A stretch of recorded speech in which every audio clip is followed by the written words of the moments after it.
So we're going to take a quick look at the power rankings according to Daddy Leagues. For this time around, I'll do them again in the end of the season when we do the award show, which will be all new with new brand spanking awards for everyone. And I'm sure everyone will really be in anticipation of seeing what that's going to be about. But we're going to let Daddy Leagues do it this time around. I always let them do it once a year at some point in mid-season, so we're going to go with it this time. 32 are the Black Knights. Tough year, but they're in line for the number one pick at 0-12. 31 are the Conquistadors at 1-11. Missed some games, taking breaks here and there. Hopefully they can finish strong, get some XP for that new quarterback. 30 are the Bulls at 1-11. Been a competitive player since they joined the league. I appreciate them being here. 29 are the Eagles at 1-11. They've missed some games due to Sims. We've seen that they can be competitive in the past. Hopefully they can, finish up strong and get something going into next year. 28, the theme continues with the Saints taking time off, doing different things at 3-9. They were a playoff team last year. Hopefully they'll be able to bounce back going into next season.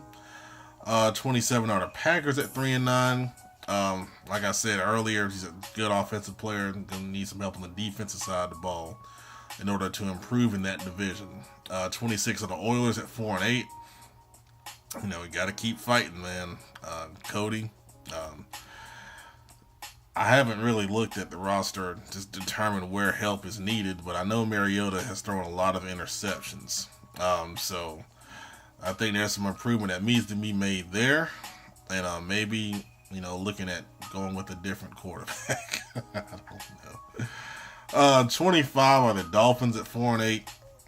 I've been disappointed in the Dolphins. They've been missing games for various reasons.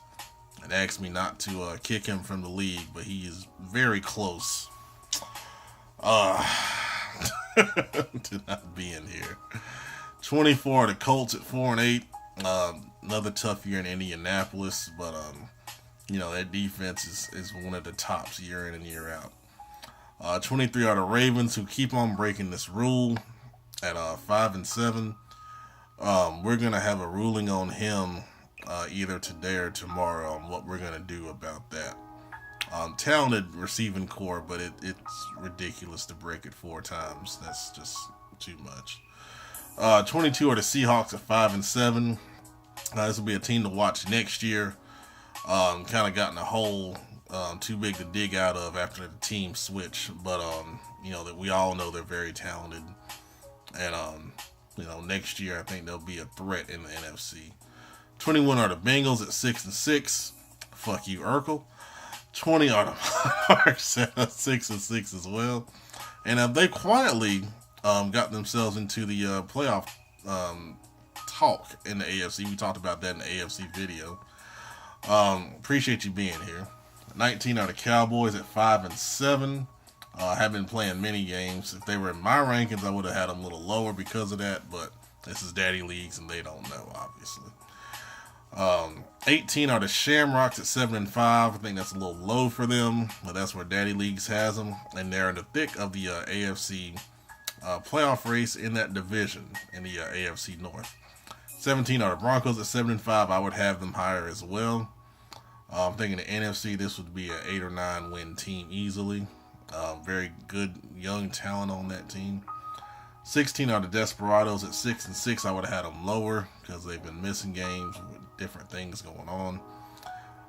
That's where Daddy Leagues has them. They still have an outside shot in the NFC East for the playoffs. 15 are the Patriots at 7-5. They're a good team. They're just a victim of being in the AFC, where there's a lot of good teams and a lot of good competition. Once again, I think just like the Broncos, if they switched to the NFC, this would be a playoff team, no doubt. 14 are the Buccaneers at 8-4. I think that's a little low for them, but that's where Daddy Leagues has them. It's a good season so far, but they got a tough stretch coming down, these last 4 games to try to get in the playoffs. 13 are the Giants at 7-5. They've got the inside track to the NFC East division title, in my opinion. 12 are the Marshals at 6-6, and I think that's because of the strength of their division. Daddy Leagues takes that into account for that ranking. 11 are the Panthers at 6-6 as well. And both of these teams, outside shots at the wild card. Panthers a little better. We talked about in the NFC video about their finishing schedule. But I would probably have them a little lower because of the overall records. But that's Daddy Leagues for you. All right, so top 10, the power rankings this time around according to Daddy Leagues. You got the Bears at number 10 at 8-4. I think that's a pretty good look at them. 9 are the 49ers at 9-3. I would have them a little higher. They've had some impressive victories this year. And of course, the teams they beat on the road, 8 are the Vikings at 8-4. That makes no sense, but that's Daddy Leagues. They take all that stuff and put it together. Now, granted, the rating between the Vikings and the 49ers is minuscule. It's like 0.016 difference between those teams, according to Daddy League. So, take that for what it's worth. They got the Browns at number 7 at 7-5, despite them losing 4 games in a row.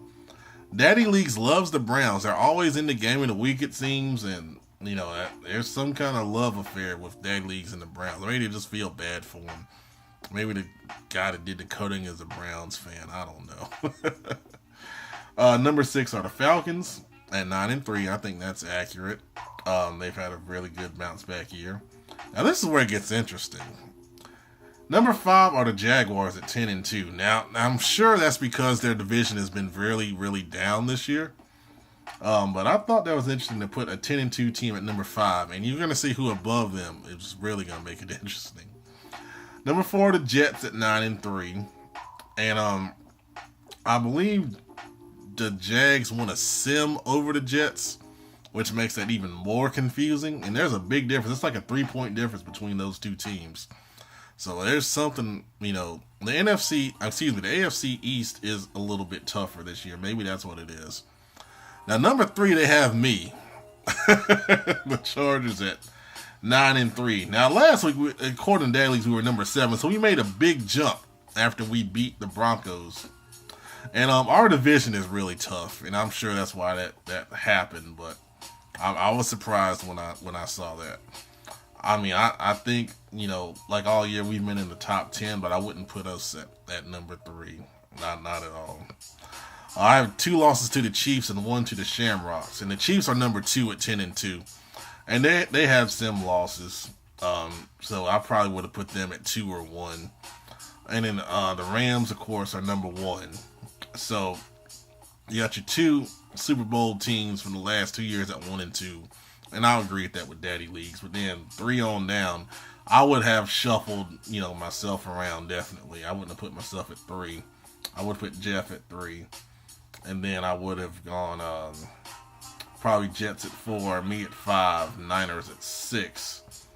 And then on down the line there. But that's what it is according to Daddy Leagues. So you are where you are.